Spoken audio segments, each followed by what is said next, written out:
All right. Right now. We'll see how this conversation goes. All right, let's get to it, guys. So, open house, how to crush it one-on-one. I'm going to be going, I have 16 points that I'm going to be going through that's kind of worked for me. Everyone has different things that kind of work for them. So if you guys would like to chip in and just say, hey, this has worked for me, or I think that's a really good idea, just feel free to chip in, take notes, highly recommended. So here we go. So I would start with getting a vacant open house and just locking one down. The team sends it out. I think it's every Wednesday. Another good thing to do is just make friends with an agent that's been getting a lot of listings. Because when you make friends with someone that's been getting a lot of listings, they trust you, the connection's there, and then you can just hold their open houses over and over again. I've been kind of working with Eric Fellows in the office. He's gotten a lot of listings, so that's worked out. And I like to do the same house over and over again, because the more you do that one house, the more you're going to learn about it. And when you do that house over and over again, the neighbors are going to see you, you're going to start to build a brand, you're going to start to build a name in that neighborhood, they see your signs over and over again. And the more they see you, the more likely they are to come by. And that goes into exposure. I think that is the one and most important thing about doing well with open houses and generating deals after deals from open houses is doing a lot of them. I mean, the more you do, the better it's going to be for you. Like I said, with the neighbors, they're going to come in, they're going to see you over and over again. They're going to be like, wow, they've been there over and over again. And I always like to say, like, if you get a deal from an open house, it's really 3 deals. It's really 5 deals. It's really potentially 8 deals. And that's how you have to look at it, because like every single person that buys a house, their family is going to buy a house. Their cousins are gonna buy a house. Their brothers, like people I've closed last year in open houses. I've gotten, I think, 3 or 4 referrals this year from people last year from open houses. So it's like, if you do 5 times the amount of open houses, you're gonna be doing 15 times the amount of business. And it's just gonna compound from there. And that 15 is gonna turn into 45 times as much business. And that 45 times as much business is gonna turn into 100. And it's just really just being consistent. I know it kind of sucks to like go out there and and especially in the heat, to grab signs and take signs and pick them up and put them down. But I mean, at the end of the day, you're hanging out in the house. A lot of times it's a beautiful house. You're sitting there. You're meeting people. I mean, it's not like there's people out there working on railroads and roofers and there's people that are working way harder, making way less. I think the problem is that there's nothing guaranteed. And that's why the opportunity is there. The biggest opportunities in this world are things that are not guaranteed to anyone. So then, let's see. The next thing I would say is important is signage.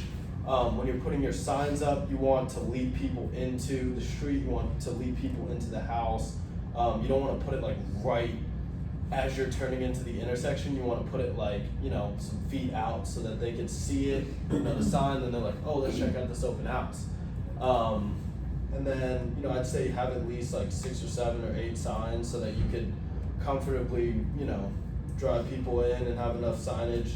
All situations are different. And then when you get in the house, as you guys all know, turn on the lights, make sure all the lights are on. You go in there, you want people to have a lit up house. You don't want people to be like, oh, some houses the lighting is just not good. And, there's nothing you can do about that. But I would say have as good of lighting as you can in the house.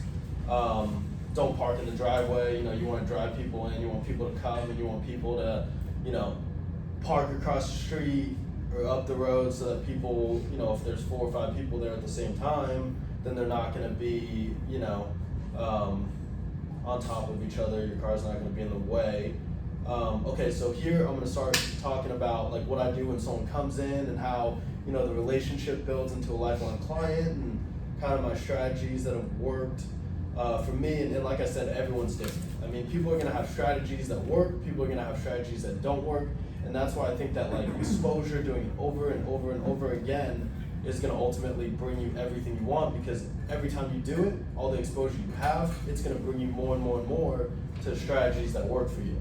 So rapport. So first thing you want to do is catch someone's vibe. When they come in, each person has a different vibe to them. I think the wide-eyed, excited, positive look is always a good pick from someone, no matter who they are, what they do. You know, right when they come in, super excited, super positive, wide-eyed. You know, ready to show them anything and everything about the house. So just kind of talk to people. My favorite question is, what brings you in today? Because a lot of times ultimately you want to find out more and more and more about that person. You want to help them buy a home, and then the more you learn about them, the better you can help them. So you want to, take sly jabs at things that are going to give you more information about that person when they come in. So what brings you in today? A lot of people will say, oh, I'm just a neighbor. Oh, I'm in the market. Oh, I'm, just stopped by, saw the sign, and that's going to generally give you some information on them just by asking, hey, what brings you in today? So home knowledge is extremely shit. Trying to get like him. So after rapport in my opinion is the most important thing solely in every way, shape, and form. Your connection with someone is everything. If someone doesn't like you, then they're not going to work with you. So that's where it all starts, is a rapport. And then the next most important thing, I think, right out of the gate. And if you don't like somebody, don't be scared. Yeah. I'm just don't be scared to not want. Absolutely. Yeah. Someone will call back. And that's the thing is like. Hey, Brandon, you want to sleep?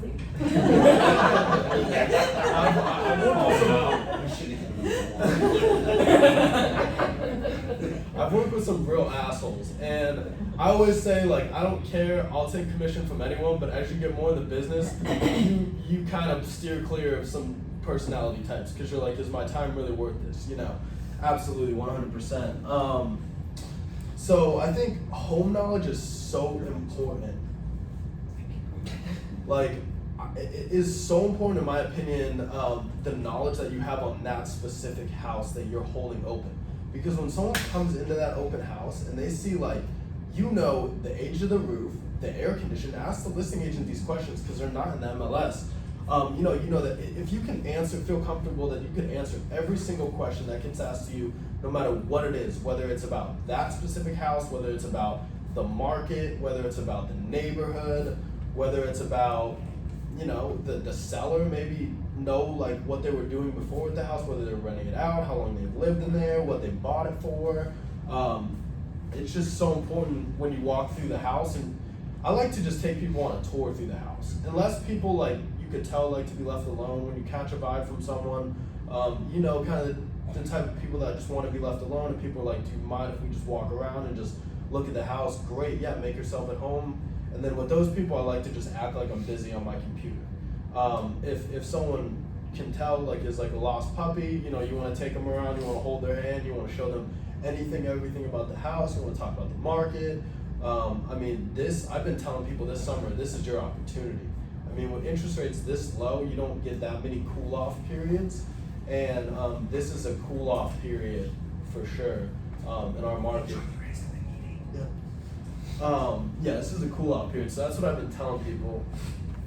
And then as people, and I'm kind of going to be jumping around, as people walk out, I always like to ask their feedback on the home. How do you like the house? And then people will say, I like the house, but it's a little bit too big for me. And that's how you kind of filter into getting their information and then figuring out what they do like. Because if you figure out whether they like that house or not, they're going to say, hey, I like this house, but I'm only looking for 4 bedrooms. I'm only looking for 3 bedrooms. I'm only looking for this amount of square footage. Then you could say, okay, great. I got a lot of coming soon homes that I know of, and I hold a lot of open houses, so I have a lot of homes on, that I could help you out with. And then you want to find out more information about them, as I kind of talked about earlier. You want to get an idea of their time frame. At some point, their home search needs, what they're looking for. So that kind of goes into asking if they like the house. So if they like the house, then you're going to say, great, do you want to put an offer? Rarely will someone ever want to put an offer on an open house that you're holding. Personally, I like holding open houses that are either overpriced or the type of house that people don't want.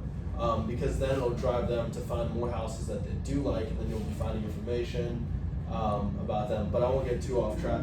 What So- do you do about getting their information? How do you Yeah. do it right away? Yeah. Do you? And that's the most important thing about this whole presentation is how to get someone's information. Because when someone comes into an open house, if someone's like, oh, do you have a card? And you give them your card, and they walk away, you have a 0.1% chance of selling that person a house if you're lucky. So that's the most important thing is getting someone's information. Yeah, when Angela and I held that open house, what was it, on 65th? I think we all did. Yeah. We were having trouble getting people to give us their information, even though like people were coming in and Yeah. talking. We were having great conversations, but like getting someone to write their phone number or email down was tough. We got like 4 people to give their information. And after the open house, we went outside in front of the house and we did a quick text message video. Yeah. And we text those 4 people. All 4 of them responded back to us. Now, 2 of them we've never heard from again. 2 of them we've kept in contact with, and it's not something right now, but they did respond to us. Yeah. And it was it was really cool to see people respond so quickly. Absolutely. Do Yeah. you And I recommend think having a sheet then where people register? We did, we just had a sheet, we just had a plain sheet out. yeah. The VIP actually has these cards. It was cool. Yeah. And And that's, when we're on and we ask them, hey, would you mind? Yep. What we do is we say, would you mind giving your opinion of the house so we can show it to them? Yeah. And they have no problem doing that, and then they ended up Giving filling me out a the stuff, so we yeah. get all their information. That's my biggest problem, is Then just I'm like, getting oh, do people you mind if to I call you in a couple days? give us. No, go Yeah, ahead. and I have the antidote, and that's great. It works for a lot of people. Personally, I don't use those because I want to make it as simple and as easy on the people that walk in. I want to make them do no work. I want them to feel comfortable. I want them to feel satisfied with their experience. And the thing is like an open house like that, it can be tough because you'll have 4 or 5 people in at the same time. And you're like, who do I go after? Who do I go after? So that's when it gets important about what vibes are you catching and asking people, hey, what brings you in? Hey, what brings you in? And you don't want to like leave a conversation to go make another conversation. So sometimes you're just going to miss out on people. And there's no human in this world that can just jump around and be, present in 4 different places. It's just not possible. So what I like to do, and when I first started real estate, this was exactly what worked to get person after person after person. What I would do is I would print a list of 20 houses, whatever houses are within a mile in that price range, type of house that is. And it's a carrot that you're dangling in front of people. You don't want to give them that list. You don't want to print off more than one of those lists. You want to make one of those lists to show them, hey, these are some other houses in the area that are for sale in this price range. And then what you want to do is say, hey, I can email this to you if you'd like. And then, okay, let's see, because I kind of jumped around. And then you set them up on a search. Yeah, so what you want to do is you want to set them up, and then from then you want to go into detail about the MLS. You want to have, your we have some newer agents here. I'm sure you guys know how the MLS works pretty well, but you want to just pull up, the quick search, and you want to say, hey, I can send you these houses, but it would be better if I just set up a search in your customized needs. So everything that you're looking for will come through to you and then figure out how often they want it. And I don't even ask them if I can set up a search. I'm not like, hey, do you mind if I can set up a search? I'm like, hey, I could do this for you. This is gonna be a great value. It's all, I think it's important to make everything about your client. Everything about that person that's coming into the open house. Like, my services are, and this is why I like working with all buyers. My services are extremely valuable and free to you. The sellers are paying 6%. It's free to use me. And so I just go in and I just set up this search for them. And I don't ask them if I can set up a search. I just go in and I'm like, hey, what's the max price that you're looking for? Great. Are you looking for a single family? Are you looking for, what specific cities? I show them I can drop a box. If people are kind of like, a lot of people will be like, I have no idea where I want to be. And then a lot of people, when you're holding open houses in centrally located places, I'll just do like a centrally located box, like in, you know, like Phoenix, Mesa, Gilbert, Scottsdale, just essentially located, and then go from there. So that's kind of my strategy on like getting someone's, and then so you set up your search, but you still don't have their number, right? So then you're like, all right, how am I gonna like unawkwardly ask this person for their number, and you know, have them feel comfortable when I text them. So I always say that I hold open houses all day, every day. I hear about a lot of houses that are gonna hit the market, that haven't yet hit the market. And in a market like this, it's so important that they'll feel like that's an advantage to them to be working with you, because you're sitting here and you know about houses. I'm like, hey, if I hear about a coming soon house that hasn't yet hit the market, it falls in your exact criteria, because that's after you've heard their criteria. So you're like, great, you're looking for up to 500, and then eyes open, you know, I think I know something that would be good for you. You know, and then just reiterate their search, be like, hey, if I find something up to 500, if I find something with a couple, you know, at least 3 bedrooms, single family with a pool in this area, and it hasn't hit the market, do you mind if I, you know, give you a call and let you know, and then I'll follow up with you just to make sure your search looks good, and if you have any other questions, I'm happy to answer those for you too. So that's how I get their number, and I don't ask, hey, can I have your number? I'm like, hey, what's your number? You know, what's a good number for you? You know, and then they just tell you. Like, these are all people I met from Saturday, like 10 numbers or whatever it is, 7. And, you know, if I asked, hey, do you mind if I text you? They're not gonna want me to, they're gonna feel like, oh, it's salesy. I'm like, no, this is value for you. You know, what's a good number for you? I'll let you know when I hear about a coming soon home, anything like that, you know, hits the market. And you don't even ask them if they're working with anybody or? Well, I ask people that are that's my last shot that I take at Most people tell you. Yeah. And most people will tell you, Yeah. yeah. And when people are walking out the door and you know, I didn't make a connection with them, or maybe they're the third person to walk in an open house, I'm like, hey, I'm just like, hey, are you working with a realtor? I'd love to help you out. And I'm transparent about working with people. I'm like, hey, I would love to work with you. You know, I'm happy to help you out. I'm gonna work my butt off for you. And when you're first starting real estate, whether you've been doing it 10 years or 5 years, it's about just being, you know, responsive to people. I think that's so important to just text people back right away, you know, talk up the MoJo team, like, we've done this year. We're a top 1% team in AZ. I always say, you don't have a soldier working for you, you got an army working for you. You know what I mean? People, you know, a lot of people don't understand how real estate works. So when people are like, oh, I'm not working with one realtor, I'm working with a whole team and their services are free to me, you know, this is a great situation, and just let them know, like, no one's gonna outwork you. So let's see. And then I always tell people, like, because people don't necessarily know to like call you when a house sticks out. Like, a lot of people don't know how real estate works necessarily. So I always say, like, if you're looking, you know, if anything pops up in your search, let me know and I'll be right there. You know, if you have a house that pops up, if you have questions that pop up, you know, let me know and I'll be there right away. And I'm happy to show you a house, answer any questions along the way, anything I can do to help you, you know, achieve your goals. It's always about the other person. And like, is that coming soon or whatever feature on MLS? Yeah, it is. Accurate? Yeah, it is. So I send people this all the I time. met a couple of people online and it's just nothing ever. So it's not, you know, it's not a ton of inventory generally. I mean, there's 871 in the whole MLS, but that's another 871 that's not on. It's like, you're like looking for it. Okay. Don't contact me. So it would just, Oh, you been to one of my open houses? so yeah. So you just go to coming soon and then it would just pull up her. All right, and then yeah, I think it, like you said, like that worked for you. They all text you back right away. I think it's good to send a text right after, just to be fresh on their phone. Because when you send a text, It was a video, it was a video. Thanks for coming by. So nice, I had his wife's name, so nice meeting you and your wife. Remember. We're here to help. We're Just here to off your phone? We just did it off our phone, right in front of the house, and Yep. sent them out, and all 4 responded. that's That's awesome. so cool. Yeah.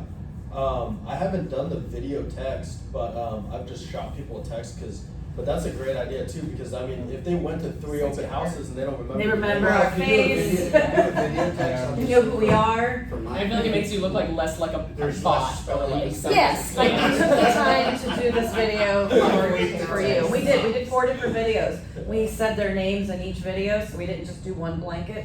I mean, we did 4 separate videos to these Yeah. people. That's awesome. Yeah, so I mean, to go off that, you know, just send them a text right away, whether it's a video, whether it's a text, be fresh in their phone, fresh in their mind, because they could have gone to 2, 3 open houses. So if they remember you, they got the fresh text right away.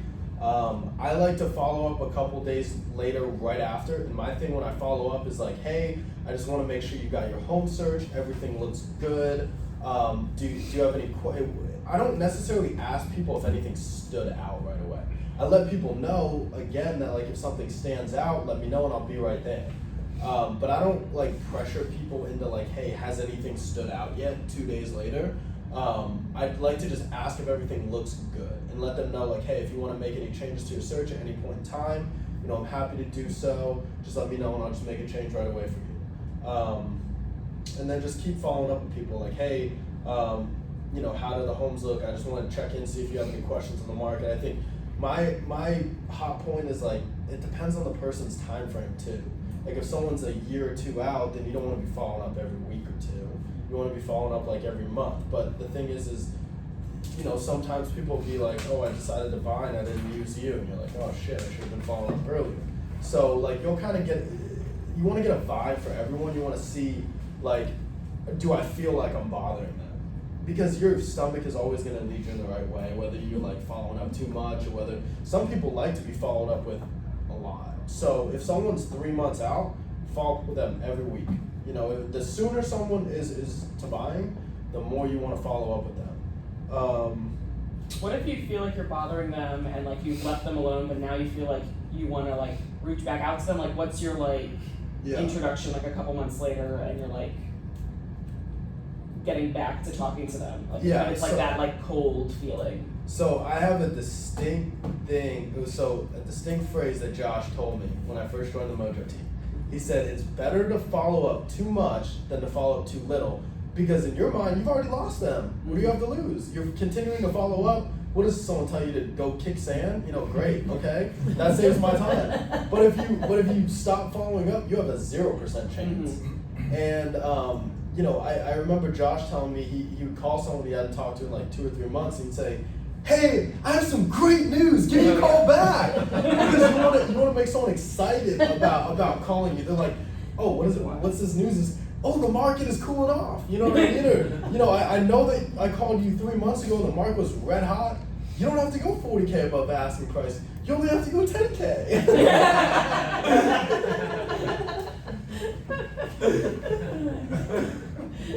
So yeah, I mean that really does it. I just want to like kind of go around and like have everyone tell what's worked for you, and maybe anything you want to add to the open house. You know, values or you know maybe something that stood out that you know you could really see working for you. Or I don't want to make it awkward, but do you want to start, Joan? I think for me, what I've noticed is just giving them their space. Yeah.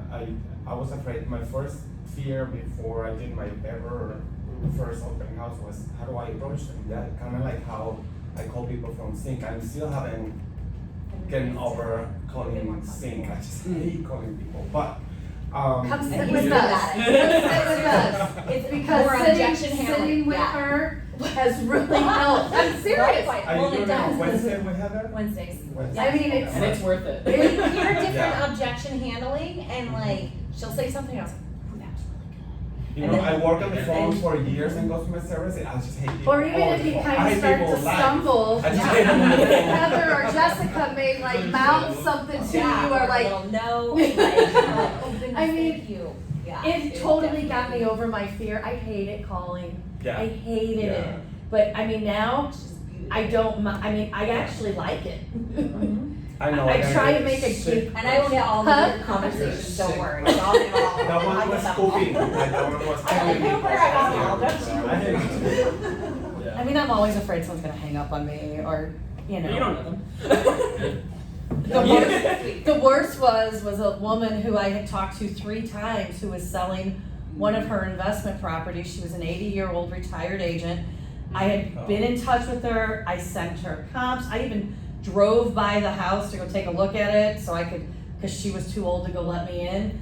I call her out of the blue, like about 3 weeks later on a Wednesday, told me she sold it to an investment company. I mean, knife through the heart. Like, I don't think I followed up enough. I don't think I was persistent enough with her.